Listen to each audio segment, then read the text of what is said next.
പ്രേരിതം ഹൃദയോദ്ദീപകം ജീവദായകം.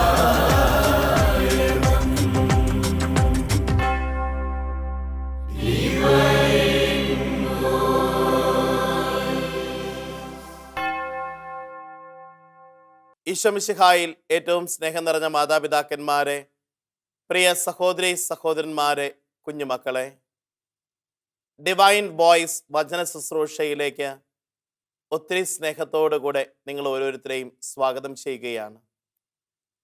ദൈവത്തിൻ്റെ കൃപയുടെ വചനങ്ങൾ അനുഭവിക്കുവാനായിട്ട്, ദൈവകൃപയാൽ നിറയപ്പെടുവാൻ, ദൈവസ്നേഹത്തിൻ്റെ ചൈതന്യത്താൽ നിറയപ്പെടുവാനായിട്ട് ഈ ശുശ്രൂഷ നമ്മുടെ ഓരോരുത്തരെയും ജീവിതത്തിന് ഒരു പുത്തൻ അഭിഷേകമായി തീരട്ടെ എന്ന് പ്രാർത്ഥിക്കുകയും ആശംസിക്കുകയും ചെയ്യുന്നു. നമുക്കെല്ലാവർക്കും ഒന്ന് ചേർന്ന് നമ്മെ തന്നെ ഒരുക്കാം ദൈവത്തിൻ്റെ തിരുവചനം ശ്രവിക്കുന്നതിന് വേണ്ടി. വിശുദ്ധ ലൂക്ക അറിയിച്ച നമ്മുടെ കർത്താവ് ഈശോ മിശിഹായുടെ പരിശുദ്ധ സുവിശേഷം, അധ്യായം 22, വാക്യങ്ങൾ 39 മുതൽ. അവൻ പുറത്തു വന്ന് പതിവ് പോലെ ഒലിവ് മലയിലേക്ക് പോയി. ശിഷ്യന്മാരും അവനെ പിന്തുടർന്നു. അവിടെ എത്തിയപ്പോൾ അവൻ അവരോട് പറഞ്ഞു, നിങ്ങൾ പരീക്ഷയിൽ ഉൾപ്പെടാതിരിക്കാൻ പ്രാർത്ഥിക്കുവിൻ. അവൻ അവരിൽ നിന്ന് ഒരു കല്ലേർ ദൂരം മാറി മുട്ടിന്മേൽ വീണ് പ്രാർത്ഥിച്ചു, പിതാവേ, അങ്ങേക്ക് ഇഷ്ടമെങ്കിൽ ഈ പാനപാത്രം എന്നിൽ നിന്ന് അകറ്റണമേ. എങ്കിലും എൻ്റെ ഹിതമല്ല, അവിടുത്തെ ഹിതം നിറവേറട്ടെ. അപ്പോൾ അവനെ ശക്തിപ്പെടുത്താൻ സ്വർഗത്തിൽ നിന്ന് ഒരു ദൂതൻ പ്രത്യക്ഷപ്പെട്ടു. അവൻ തീവ്ര വേദനയിൽ മുഴുകി കൂടുതൽ തീക്ഷ്ണമായി പ്രാർത്ഥിച്ചു. അവൻ്റെ വിയർപ്പ് രക്തത്തുള്ളികൾ പോലെ നിലത്ത് വീണു. അവൻ പ്രാർത്ഥന കഴിഞ്ഞ് എഴുന്നേറ്റ് ശിഷ്യന്മാരുടെ അടുത്ത് വന്നപ്പോൾ അവർ വ്യസനം നിമിത്തം തളർന്ന് ഉറങ്ങുന്നത് കണ്ടു. അവൻ അവരോട് ചോദിച്ചു, നിങ്ങൾ ഉറങ്ങുന്നത് എന്ത്? പരീക്ഷയിൽ അകപ്പെടാതിരിക്കാൻ ഉണർന്നിരുന്ന് പ്രാർത്ഥിക്കുവിൻ. ഈശോ മിശിഹായിൽ ഏറ്റവും സ്നേഹം നിറഞ്ഞ മാതാപിതാക്കന്മാരെ, പ്രിയ സഹോദരി സഹോദരന്മാരെ, കുഞ്ഞുമക്കളെ, ഈശോനാഥന്റെ ഗത്സമനിലെ പ്രാർത്ഥനയാണ് ഇന്ന് നമ്മുടെ വിചിന്തനത്തിനായിട്ട് ലഭിച്ചിരിക്കുന്നത്. ഈശോനാഥൻ പതിവ് പോലെ ഒലിവ് മലയിലേക്ക് പോയി. ശിഷ്യന്മാരും അവനെ പിന്തുടർന്നു എന്ന വചനം സാക്ഷ്യപ്പെടുത്തുകയാണ്. അതിൻ്റെ അർത്ഥം എന്താണ്? ഈശോ പ്രാർത്ഥിക്കാനായിട്ട് ഈ സ്ഥലത്ത് പല പ്രാവശ്യം അവൻ പോയിരുന്നു. എന്താണ് ഈ പ്രാർത്ഥന എന്ന് പറഞ്ഞാൽ? തിരുവചനം നമ്മോട് പറയുകയാണ്, ചോദിക്കുവിൻ നിങ്ങൾക്ക് ലഭിക്കും, അന്വേഷിക്കുവിൻ നിങ്ങൾ കണ്ടെത്തും, മുട്ടുവിൻ നിങ്ങൾക്ക് തുറന്ന് ലഭിക്കും. ചോദിക്കുന്ന ഏവനും ലഭിക്കുന്നു, അന്വേഷിക്കുന്നവൻ കണ്ടെത്തുന്നു, മുട്ടുന്നവന് തുറന്ന് ലഭിക്കുകയും ചെയ്യുന്നു. ഈശോനാഥൻ പലപ്പോഴും പിതാവിൻ്റെ സന്നിധിയിൽ തീക്ഷ്ണമായിട്ട് പ്രാർത്ഥിക്കാനായിട്ട് പോയിരുന്നു എന്ന് വചനം സാക്ഷ്യപ്പെടുത്തുകയാണ്. അവൻ വിജന പ്രദേശത്തേക്ക് പ്രാർത്ഥിക്കാൻ പോയി, മരുഭൂമിയിലേക്ക് പ്രാർത്ഥിക്കാൻ പോയി, മലമുകളിലേക്ക് അവൻ പ്രാർത്ഥിക്കാനായിട്ട് പല പ്രാവശ്യം പോയി. അവൻ ശിഷ്യന്മാരെ കൂട്ടിക്കൊണ്ട് പ്രാർത്ഥിക്കാൻ പോയി, അവൻ ഒറ്റയ്ക്ക് പ്രാർത്ഥിക്കാനായിട്ട് പോയി.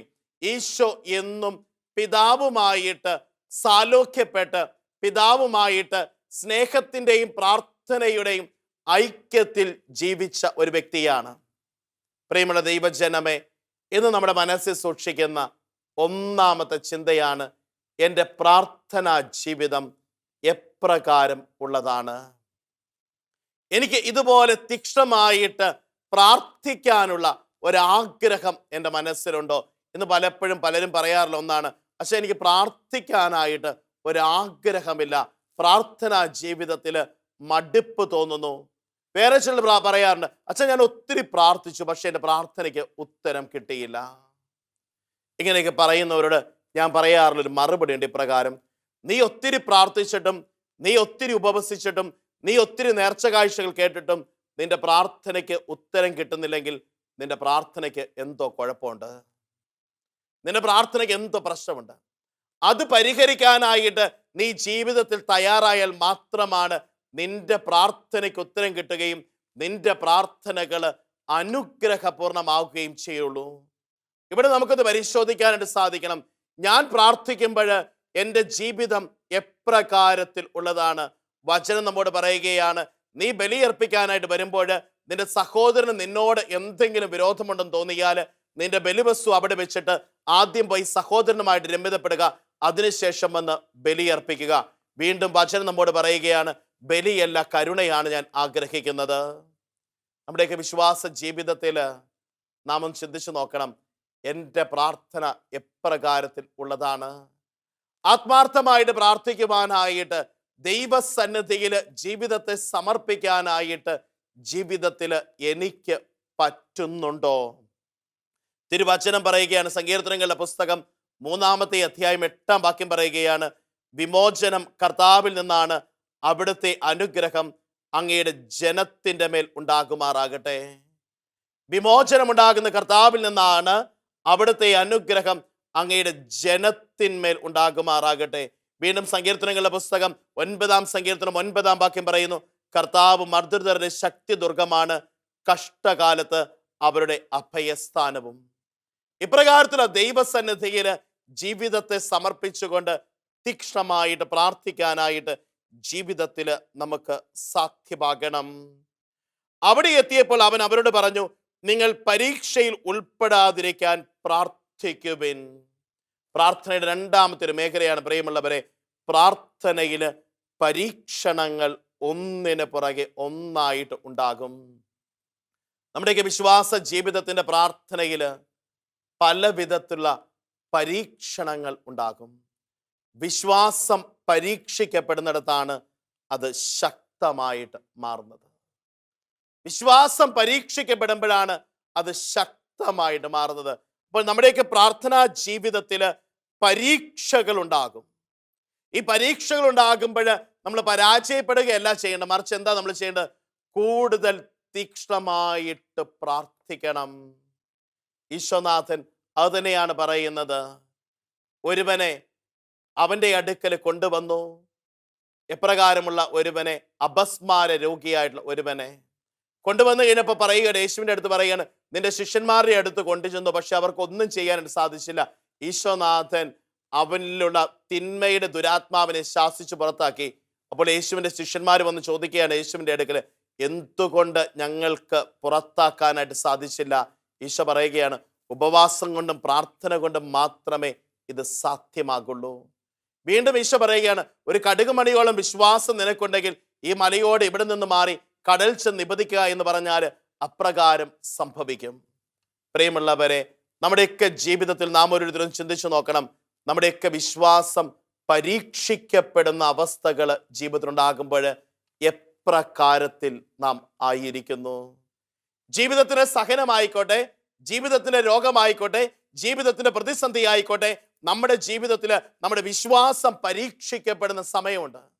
ഒത്തിരി പ്രാർത്ഥിച്ചിട്ടും ഉത്തരം കിട്ടിയില്ല എന്നത് മാത്രമല്ല, മറിച്ച് ജീവിതത്തിന്റെ പ്രാർത്ഥനകളുടെ നേരത്ത് വിഷമതകളും പ്രയാസങ്ങളും ഒന്നിനു പുറകെ ഒന്നായിട്ട് കടന്നു വരുമ്പോൾ എനിക്ക് വീണ്ടും തമ്പുരാന്റെ സന്നിധിയിലേക്ക് ഒന്ന് പ്രാർത്ഥിക്കാനായിട്ട് ജീവിതത്തിൽ പറ്റുന്നുണ്ടോ? ജീവിതത്തിൽ നാം ഓരോരുത്തരും ഒന്ന് ചിന്തിച്ചു നോക്കണം, എത്രമാത്രം ഈ ഒരു തീക്ഷ്ണതയുടെ പ്രാർത്ഥനയാൽ നിറയപ്പെടുവാനായിട്ട്, എത്രമാത്രം ദൈവകൃപയിലേക്ക് ജീവിതത്തെ ഒന്ന് ചേർത്ത് വെക്കാനായിട്ട്, ദൈവാനുഗ്രഹത്തിന്റെ ശക്തിയെ അനുഭവിച്ചുകൊണ്ട് മുന്നേറാനായിട്ട് ജീവിതത്തിൽ നമുക്ക് ഓരോരുത്തർക്കും സാധിക്കുന്നുണ്ട്. പരീക്ഷിക്കപ്പെടുന്നൊരവസ്ഥ, ജീവിതത്തിൽ പരീക്ഷണങ്ങൾ കടന്നു വരുമ്പോൾ എപ്രകാരത്തിൽ എൻ്റെ ആത്മീയ ജീവിതത്തെ ഞാൻ ബലപ്പെടുത്തുകയാണ്? മൂന്നാമതായിട്ട് നമ്മൾ കണ്ടുമുട്ടുകയാണ്, ഈശോനാഥൻ ഒരു കല്ലേറ് ദൂരം മാറി മുട്ടുകുത്തി. നമ്മുടെയൊക്കെ ആത്മീയ ജീവിതത്തിൽ പ്രിയമുള്ളവരെ, ഒരു കല്ലേറ് ദൂരം മാറി മുട്ടുകുത്താനായിട്ട് ജീവിതത്തിൽ സാധിക്കണം. ഒരു കല്ലേറ് ദൂരം മാറി മുട്ടുകുത്തി.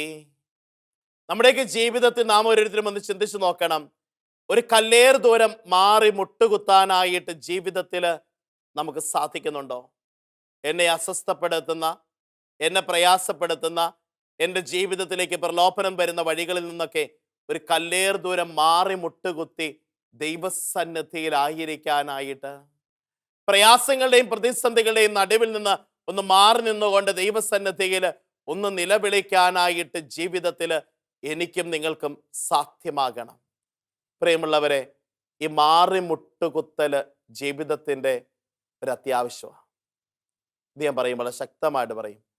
ഒരു കല്ലേറ് ദൂരം മാറി മുട്ടുകുത്താനായിട്ട് എന്നെ അസ്വസ്ഥപ്പെടുന്ന സകലത്തിൽ നിന്നും മാറി നിൽക്കുമ്പോഴാണ് എൻ്റെ വിശ്വാസ ജീവിതത്തിൻ്റെ കരുത്തും കാതലും ഒന്ന് തിരിച്ചറിയാനായിട്ട് ജീവിതത്തിൽ പറ്റുന്നത്. കുറച്ച് നാളുകൾക്ക് മുമ്പ് ഒരു വ്യക്തിയെ പരിചയപ്പെടാനായിട്ട് ഇടയായി. ഞാൻ ഈ മനുഷ്യനോട് സംസാരിക്കുകയാണ്. ഈ മനുഷ്യനോട് സംസാരിക്കുമ്പോൾ ഈ മനുഷ്യനോട് പറഞ്ഞു, അച്ഛാ, ഞാൻ പലപ്പോഴും ചിന്തിച്ചുകൊണ്ടിരുന്നത് ഞാൻ നല്ലതുപോലെ പ്രാർത്ഥിക്കുന്ന ഒരു വ്യക്തിയാണെന്ന്. പക്ഷെ എൻ്റെ ജീവിതത്തിൽ ഞാനൊരു ധ്യാനത്തിനൊക്കെ പോയി അച്ഛാ. ധ്യാനത്തിന് ചെന്നു, അവിടെ ചെന്ന് കാര്യങ്ങളൊക്കെ കേട്ടു. അപ്പോഴും എൻ്റെ മനസ്സിൽ ഞാൻ നല്ലതുപോലെ പ്രാർത്ഥിക്കുന്ന ഒരു വ്യക്തിയാണെന്ന്. പക്ഷെ ഞാൻ ആ ധ്യാനമൊക്കെ കഴിഞ്ഞ് വന്ന ശേഷം അച്ഛാ, ഞാനിങ്ങനെ 2 ദിവസം കഴിഞ്ഞ് യാത്ര ചെയ്തപ്പോൾ, ഞാൻ ബൈക്കിലാണ് യാത്ര ചെയ്തത്, ബൈക്ക് ഒന്ന് മറിഞ്ഞു, എൻ്റെ കാല് വട്ടം ഒടിഞ്ഞു. കാലൊടിഞ്ഞ് ഞാൻ ആശുപത്രിയിലായി കുറച്ച് ദിവസം. അതിനുശേഷം വീട്ടിൽ വന്ന് റെസ്റ്റ് എടുക്കുകയാണ്. കാല് നിലത്ത് ചവിട്ടരുതെന്നാണ് പറഞ്ഞത്, അതുകൊണ്ട് കട്ടിലിൽ തന്നെ ആയിരിക്കാം.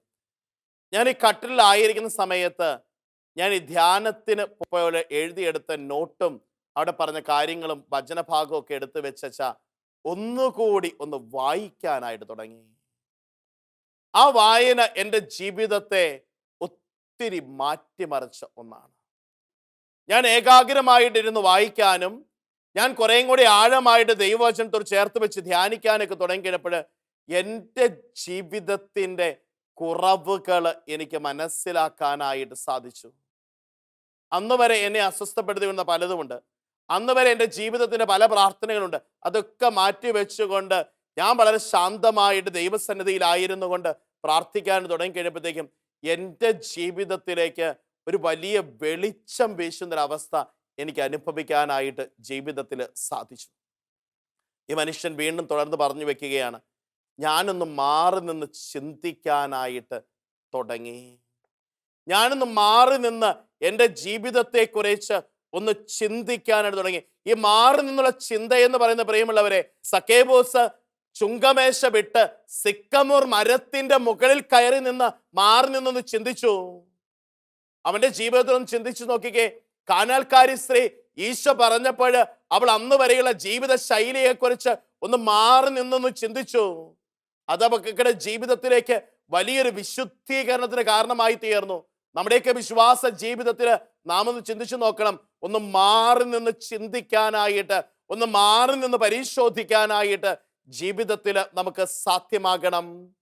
നമ്മുടെയൊക്കെ വിശ്വാസത്തിൽ നാം ഓരോരുത്തരും ഒന്ന് ചിന്തിച്ചു നോക്കണം. എത്രമാത്രം ഇപ്രകാരത്തിൽ ഒന്ന് ആഴപ്പെടാനായിട്ട്, എത്രമാത്രം ഇപ്രകാരത്തിൽ ഒന്ന് വിശുദ്ധീകരിക്കപ്പെടാനായിട്ട് ജീവിതത്തിൽ സാധ്യമാകുന്നുണ്ട്. ഒരു കല്ലേർ ദൂരം അവൻ മാറി മുട്ടുകുത്തി തീവ്രമായിട്ട് പ്രാർത്ഥിച്ചു. തീവ്രമായിട്ട് പ്രാർത്ഥിക്കുക. ഇന്ന് പ്രാർത്ഥനാ ജീവിതത്തിൽ നമ്മളും ചിന്തിച്ചു നോക്കി, എന്തൊക്കെ രീതിയുള്ള അസ്വസ്ഥതകളാണ് ജീവിതത്തിൽ. ഒന്ന് തീവ്രമായിട്ട് പ്രാർത്ഥിക്കാനായിട്ട്. ഈശോയുടെ പ്രാർത്ഥന പ്രത്യേകത എന്താ? രക്തം വിയർപ്പ് തുള്ളി കണക്കെ നിലത്തു പതിച്ചുകൊണ്ട് അവൻ തീവ്രമായിട്ട് പ്രാർത്ഥിച്ചു. നമ്മുടെയൊക്കെ വിശ്വാസ ജീവിതത്തിൽ പ്രിയമുള്ളവരെ, ഇതുപോലെ ഒന്ന് തീവ്രമായിട്ട് ദൈവസന്നിധിയിൽ പ്രാർത്ഥിക്കാനായിട്ട്, ഇതുപോലെ തീവ്രമായിട്ട് ദൈവത്തോടൊന്ന് ചേരാനും ചേർക്കപ്പെടാനും നമ്മുടെ വിശ്വാസ ജീവിതത്തിൽ നമുക്ക് ഓരോരുത്തർക്കും സാധ്യമാകണം. ദൈവസന്നിധിയിൽ തീവ്രമായിട്ട് നിലവിളിക്കുന്നൊരവസ്ഥ, ദൈവത്തിന്റെ സന്നിധിയിൽ കൃപയ്ക്ക് അനുഗ്രഹത്തിന് വേണ്ടിയിട്ട്, ദൈവത്തിന്റെ സന്നിധിയിൽ പാപപ്പൊറുതിക്കും ബന്ധനങ്ങളുടെ വിമോചനത്തിനും വേണ്ടിയിട്ട് ഞാനൊന്ന് തീവ്രമായിട്ട് രക്തം വിയർപ്പ് തുള്ളി കണക്കെ നിലത്ത് പതിപ്പിച്ചുകൊണ്ട് എൻ്റെ ജീവിതത്തിൽ പ്രാർത്ഥിക്കാനായിട്ട് എനിക്ക് സാധ്യമാകണം. ഇപ്രകാരം ഈശോ പ്രാർത്ഥിച്ചപ്പോൾ എന്ത് സംഭവിച്ചു? അവനെ ശക്തിപ്പെടുത്താനായിട്ട് സ്വർഗത്തിൽ നിന്ന് ഒരു ദൂതൻ വന്നു. പ്രിയമുള്ളവരെ, നമ്മുടെയൊക്കെ വിശ്വാസ ജീവിതത്തിലും നമ്മളെ ഓരോരുത്തരെയും ശക്തിപ്പെടുത്താനായിട്ട് ഒരു ദൂതൻ വരണം. ആത്മീയ ജീവിതത്തെ ബലപ്പെടുത്തുന്ന ഒരു ദൂതൻ, ആത്മീയ ജീവിതത്തെ കൃപകളാൽ നിറയ്ക്കാൻ വേണ്ടിയിട്ട് കൃപാവരങ്ങളും വഹിച്ചുകൊണ്ടൊരു ദൂതൻ എൻ്റെ ജീവിതത്തിൽ, എൻ്റെ ആത്മീയ ജീവിതത്തിൽ, എൻ്റെ പ്രാർത്ഥനാ ജീവിതത്തിൽ അനുഭവിക്കുവാനായിട്ട് എനിക്ക് സാധ്യമാകണം. സങ്കീർത്തനങ്ങളുടെ പുസ്തകം 18-ാമത്തെ സങ്കീർത്തനം 29-ാമത്തെ വാക്യം പറയുന്നു, അവിടുത്തെ സഹായത്താൽ ഞാൻ സൈന്യ നിരയെ ഭേദിക്കും, എൻ്റെ ദൈവത്തിൻ്റെ സഹായത്താൽ ഞാൻ കോട്ട ചാടിക്കടക്കും. വീണ്ടും സങ്കീർത്തനങ്ങളുടെ പുസ്തകം 23-ാം സങ്കീർത്തനം 4-ാം വാക്യം പറയുകയാണ്, മരണത്തിന്റെ നിഴൽ വീണ താഴ്വരയിലൂടെയാണ് ഞാൻ നടക്കുന്നതെങ്കിലും അവിടുന്ന് കൂടെയുള്ളതിനാൽ ഞാൻ ഭയപ്പെടുകയില്ല. അവിടുത്തെ ഊന്നുവടിയും ദണ്ടും എനിക്ക് ഉറപ്പേകുന്നു. അവിടുത്തെ ഊന്നുവടിയും ദണ്ടും എനിക്ക് ഉറപ്പേകുന്നു. നമ്മുടെയൊക്കെ വിശ്വാസ ജീവിതത്തിൽ സ്വർഗം നൽകുന്ന വലിയ സമ്മാനമാണ് നമ്മുടെ കാവൽ മാലാഖ. നമ്മുടെ കാവൽ മാലാഖയുടെ നിറ സാന്നിധ്യം അനുഭവിക്കാനായിട്ട് നമ്മുടെ വിശ്വാസ ജീവിതത്തിൽ നമുക്ക് സാധ്യമാകണം. അവനെ ശക്തിപ്പെടുത്താനായിട്ട് ഒരു ദൂതൻ വന്നു എന്ന് വചനം പറയുകയാണ്. അപ്പോൾ ഈ ശക്തിപ്പെടുത്തുന്ന ഒരവസ്ഥ ജീവിതത്തിൽ നമ്മൾ അനുഭവിക്കണം. നമ്മുടെ കാവൽ മാലാഖയുടെ സംരക്ഷണമൊക്കെ അനുഭവിച്ചുകൊണ്ട് അനുനിമിഷം ജീവിതത്തിൽ ജീവിക്കാനായിട്ട് നമുക്ക് സാധ്യമാകണം. നമ്മുടെ ജീവിതത്തിലേക്ക് നമ്മൾ നോക്കിക്കേ പ്രിയമുള്ളവരെ, ഇപ്രകാരത്തിൽ സ്വർഗം നൽകുന്ന കൃപകൾ ജീവിതത്തിൽ സ്വീകരിച്ചുകൊണ്ട് മുന്നേറാനായിട്ട് ജീവിതത്തിൽ സാധ്യമാവുക. വീണ്ടും നമ്മൾ കണ്ടുമുട്ടുകയാണ്. അവൻ പ്രാർത്ഥന കഴിഞ്ഞ് എഴുന്നേറ്റ് ശിഷ്യന്മാരുടെ അടുത്ത് ചെന്നപ്പോൾ അവർ വ്യസനം നിമിത്തം ഉറങ്ങുകയായിരുന്നു. വീണ്ടും നോക്കിക്കേ, വ്യസനം നിമിത്തം തളർന്ന് ഉറങ്ങുന്ന അവസ്ഥ നമ്മുടെ ആത്മീയ ജീവിതത്തിൽ ഇത് സംഭവിക്കുന്ന ഒന്നാണ്. എൻ്റെ ആത്മീയ ജീവിതം വേദനയാൽ നിറയപ്പെടുമ്പോൾ ശരീരം നിദ്രയിലേക്ക് ആഴുന്ന അവസ്ഥ. ആത്മീയ ജീവിതത്തിൽ പ്രതിബന്ധങ്ങളും പ്രയാസങ്ങളും ഉണ്ടാകുമ്പോൾ എൻ്റെ ഭൗതിക ജീവിതം എന്നെ ആത്മീയ ജീവിതം ഉപേക്ഷിക്കാനായിട്ട് വെല്ലുവിളിക്കുന്ന അവസ്ഥകൾ ജീവിതത്തിൽ സംഭവിക്കും. നമ്മുടെയൊക്കെ വിശ്വാസ ജീവിതത്തിൽ പ്രിയമുള്ള ദൈവജനമേ, ഒന്ന് ചിന്തിച്ചു നോക്കണം. എനിക്ക് പ്രയാസങ്ങൾ, പ്രതിസന്ധികൾ ഉണ്ടാകുമ്പോൾ ഞാൻ കൂടുതൽ തീക്ഷ്ണമായിട്ട് പ്രാർത്ഥിക്കുന്നുണ്ടോ? പലപ്പോഴും ആളുകൾ പറയാറുണ്ട്, ആത്മാവ് സജ്ജമെങ്കിലും ശരീരം നിർവീര്യമായി പോകുന്ന അവസ്ഥയാണ് സംഭവിക്കുന്നത്. ശരീരം പലപ്പോഴും ആത്മാവിന് ഒത്തു പ്രവർത്തിക്കാത്ത അവസ്ഥ ജീവിതത്തിൽ ഉണ്ടാവുകയാണ്.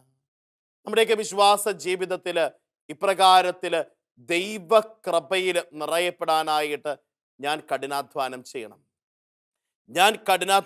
ചെയ്യണം. നമ്മുടെയൊക്കെ ജീവിതത്തിൽ ചിന്തിക്കണം. തിരുവചനം പറയുകയാണ്, പരീക്ഷയിൽ ഉൾപ്പെടാതിരിക്കുവാൻ ഉണർന്നിരുന്ന് പ്രാർത്ഥിക്കുവിൻ. പരീക്ഷകളും പരീക്ഷണങ്ങളും ജീവിതത്തിൻ്റെ ഭാഗമാണ്. ഈ പരീക്ഷകളും പരീക്ഷണങ്ങളും ഉണ്ടാകുമ്പോൾ എൻ്റെ ജീവിതത്തിൽ ഞാൻ സ്ഥിരതയോടുകൂടെ മുന്നേറുവാനായിട്ട് ദൈവസന്നിധിയിലേക്ക് ജീവിതത്തെ ചേർത്ത് വെക്കാനായിട്ട് ഞാൻ തയ്യാറാകണം. വിശ്വാസ ജീവിതം പ്രിയമുള്ളവരെ അതിലേക്കാണ് നമ്മളെ വിളിക്കുന്നത്. വിശ്വാസ ജീവിതം അതിലേക്കാണ് നമ്മളെ വിളിക്കുന്നത്. പരീക്ഷകളുണ്ടാകുമ്പോൾ, പരീക്ഷണങ്ങളുണ്ടാകുമ്പോൾ സ്ഥിരതയോടുകൂടെ പ്രാർത്ഥിക്കുവാനായിട്ട് എൻ്റെ ജീവിതത്തിൽ എനിക്ക് സാധിക്കണം. കുറച്ച് നാളുകൾക്ക് മുമ്പ് ഒരു യുവാവിനെ പരിചയപ്പെടാനായിട്ടിടയായി. ഈ യുവാവിനോട് സംസാരിക്കുകയാണ്. അവൻ എന്നോട് പറഞ്ഞു, അച്ഛാ, ഞാൻ ഒരു വിഷമഘട്ടത്തിലൂടെ കടന്നു പോകുന്നു. ഞാൻ അപ്പം ഇതിനോട് ചെന്ത് പറ്റിയിട മോനെ. അച്ഛാ, എനിക്ക് 28 വയസ്സായി. കഴിഞ്ഞ 4 വർഷമായിട്ട് ഞാനൊരു പെങ്കൊച്ചുമായിട്ട് സ്നേഹത്തിലാണ്. മറ്റു തെറ്റുകളൊന്നുമില്ല അച്ഛാ, ഞാൻ സ്നേഹിക്കുന്നു. അവളെ വിവാഹം കഴിക്കാനായിട്ട് ഞാൻ ആഗ്രഹിക്കുന്നു. പക്ഷേ എൻ്റെ വീട്ടുകാർ സമ്മതിക്കുന്നില്ല. ഞാൻ ചോദിച്ചു, എന്താണ് കാരണം? അവൻ എന്നോട് പറഞ്ഞു, അച്ഛാ, അവള് ഒരു ക്രൈസ്തവ പെൺകുട്ടി അല്ല.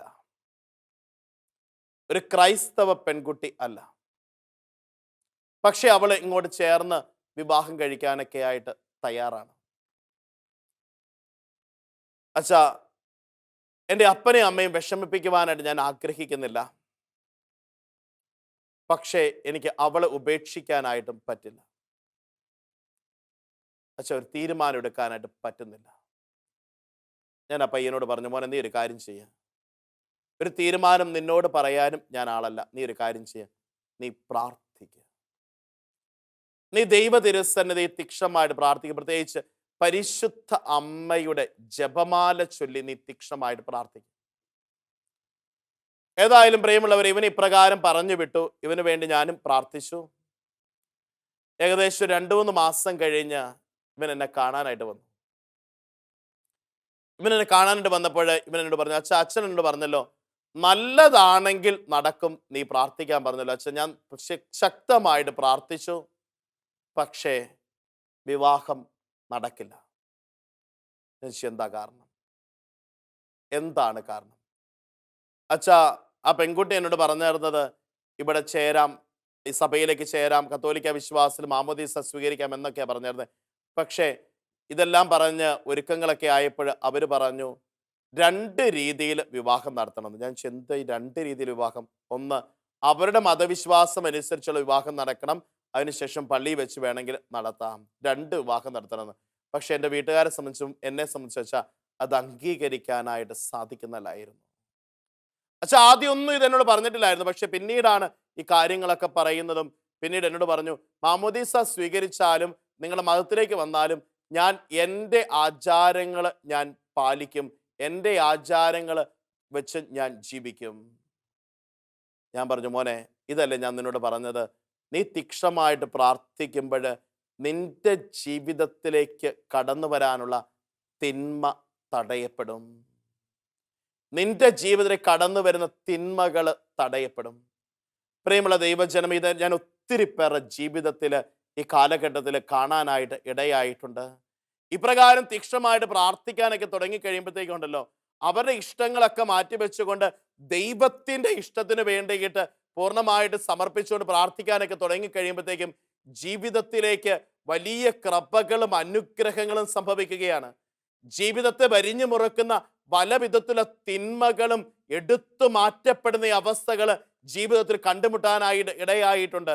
ഞാനതുകൊണ്ട് വീണ്ടും പറയും, തീക്ഷണമായിട്ട് പ്രാർത്ഥിക്കണം. നിന്റെ ജീവിതത്തിലെ പരീക്ഷണങ്ങളും നിന്റെ ജീവിതത്തിലെ പ്രയാസങ്ങളും നിന്റെ ജീവിതത്തിൽ നൊമ്പരങ്ങളും നിന്റെ ജീവിതത്തിൽ അനർത്ഥങ്ങളൊക്കെ കടന്നു വരുമ്പോൾ നീ തീക്ഷണമായിട്ട് പ്രാർത്ഥിക്കാനായിട്ട് ജീവിതത്തിൽ തയ്യാറാകുമ്പോൾ അതിലുള്ള തിന്മ മാറ്റപ്പെടും. തിന്മ മാറ്റി കഴിയുമ്പോൾ പ്രിയമുള്ളവരെ, ബാക്കിയെല്ലാം നന്മയായിട്ടാണ് ജീവിതത്തിൽ സംഭവിക്കുന്നത്.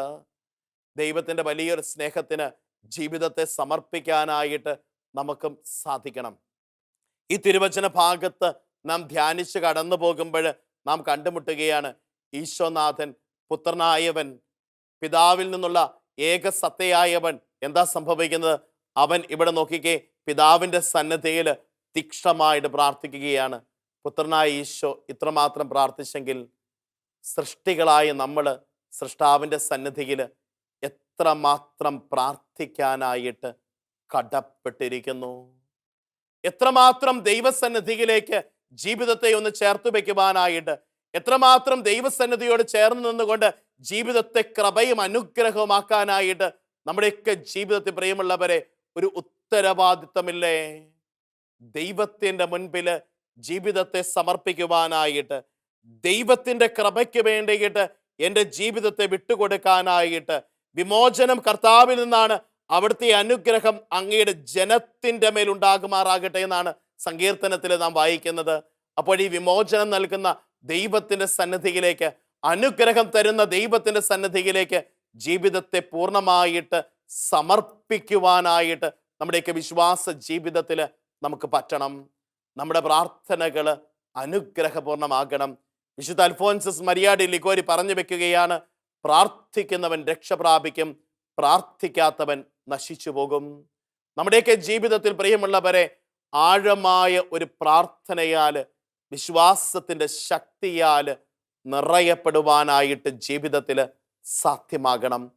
ദൈവത്തിൻ്റെ കൃപ, ദൈവത്തിൻ്റെ അനുഗ്രഹം അനുനിമിഷം ത്യാഗം ചെയ്ത് പ്രാർത്ഥിച്ച്, വിശുദ്ധിയോടും വിശ്വാസത്തോടും കൂടെ പ്രാർത്ഥിച്ച് അന്വേഷിക്കുമ്പോൾ ജീവിതം അനുഗ്രഹമായി മാറും. ഒരു നിമിഷം കരങ്ങൾ കൂപ്പി കണ്ണുകളടച്ച് നമുക്കും പ്രാർത്ഥിക്കാം.